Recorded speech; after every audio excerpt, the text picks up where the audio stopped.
Oi! Hoje é Dia das Crianças e eu quero desejar a você que me assiste toda semana um dia cheio de alegrias, afinal todos nós temos uma criança aqui dentro, não é mesmo? E agradecer, gente, dizer que eu fico muito feliz em poder trazer assuntos tão importantes para a educação das crianças, não é mesmo? Com esse meu trabalho aqui no YouTube. Ontem eu estava lendo um livro, Propósito, do Prem Baba, que dizia assim: somente através da educação podemos salvar o mundo. Então, gente, eu acredito sim que a gente pode ter uma educação melhor, que a gente pode melhorar a educação dos pequenos para que a gente tenha um mundo melhor lá na frente. Para o vídeo de hoje, nós separamos alguns trechos das entrevistas que nós tivemos até agora, que traz mensagens bem importantes para a educação das crianças. Só depende da gente, não é mesmo? Obrigada e feliz Dia das Crianças! Olá, pessoal! Tem novidade no YouTube. Estreia hoje o nosso canal sobre educação, o Entre Linhas. Eu sou Priscila Silva, jornalista, e estou preparando entrevistas pensando exatamente em compreender aquilo que está nas entrelinhas do que nós entendemos como educação. Nós vamos contar histórias, conhecer novas formas de humanizar o processo de ensino e, para começar, nós vamos conversar com a psicóloga Sandra Assunção Arthur, que também estuda psicopedagogia e vai falar um pouco para a gente sobre o tema afetividade na educação. Hoje nós vamos conversar sobre inclusão. E quem está aqui para falar com a gente sobre esse assunto tão importante é a professora Maria Moura, que dá aula no curso de Pedagogia da Faculdade Anhanguera de Santa Bárbara. Então, as escolas, elas precisam estar preparadas materialmente, mas também, principalmente, com o material humano, as pessoas que trabalham com essas crianças, a comunidade toda da escola, os outros alunos, né, a direção e, quiçá, a toda a comunidade. Olá, gente! Hoje nós vamos falar sobre transtorno opositor desafiante, o TOD, um transtorno que vem afetando muitas crianças de 4 a 6 anos e que por muitas vezes acaba não sendo diagnosticado por ser interpretado apenas como um simples mau comportamento. E a criança, ela aprende por imitação, ela aprende por observação. Então ela precisa de tranquilidade para poder desenvolver a sua personalidade. Ela precisa de paz no meio que ela vive. Ela precisa se sentir amparada, querida, desejada estar ali. Então, o meio social realmente é uma força muito grande que impulsiona ou para o bem ou para o mal. É verdade. O meu convidado de hoje é o psicólogo e professor Fernando Faria. A gente já conversou aqui na semana passada. Fernando, obrigada mais uma vez. E a gente falou sobre a diferença entre criança medicada e criança medicalizada. E hoje a gente vai falar sobre a influência da educação no tratamento, no diagnóstico desses transtornos de comportamento. E todos os estudos da medicina, da psiquiatria, da psicologia demonstram o quão importante é a presença dos pais na formação dessa criança.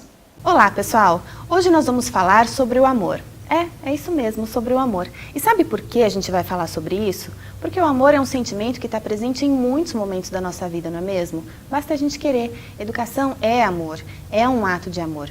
E vamos deixar o amor fazer mais parte da educação, não é, gente? Oi, pessoal! Hoje a gente vai conversar com a psicóloga e psicanalista Josiane Ramos Ferreira sobre gêneros. Essas pessoas têm um índice muito maior de suicídio.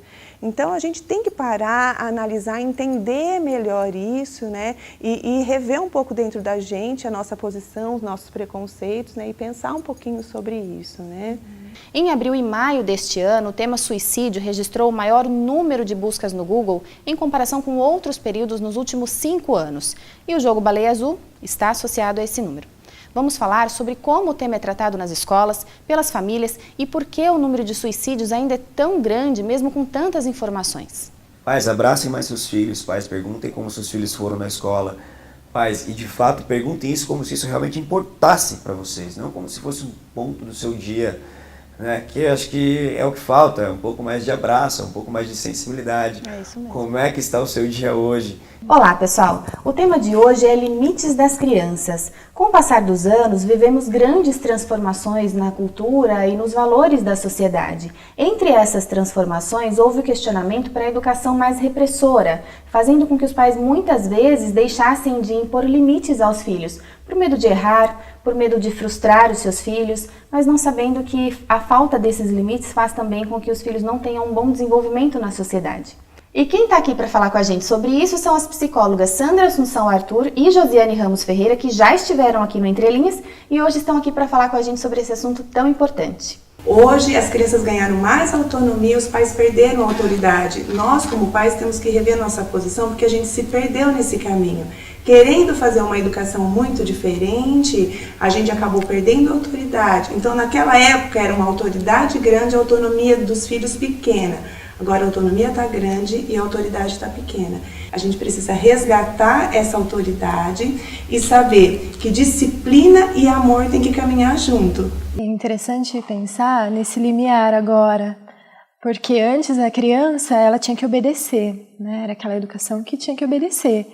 E não se falava tanto em autonomia. Se a gente for pesquisar historicamente, nos quadros as crianças não eram representadas como crianças.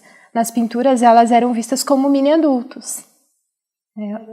Elas eram vistas como mini-adultos. Então não eram vistas como crianças e não se pensava que ela tinha voz, tinha sentimento, né? Tinha que obedecer. Então hoje elas buscam esse limite, elas pedem esse limite porque é uma forma de amor, dos pais demonstrarem o amor, e os pais, por temer perder o amor da criança, às vezes acaba deixando de colocar o limite e a criança acaba fazendo muitas vezes o que quer, chorando demais, se excedendo demais, e os pais não conseguem suportar essa angústia da criança, que tudo que a criança precisa é que um adulto suporte sua angústia e lhe dê a segurança de que tudo vai ficar bem, que tudo vai dar certo. Olá, pessoal! Hoje aqui no canal a gente vai conversar sobre o uso de jogos na educação.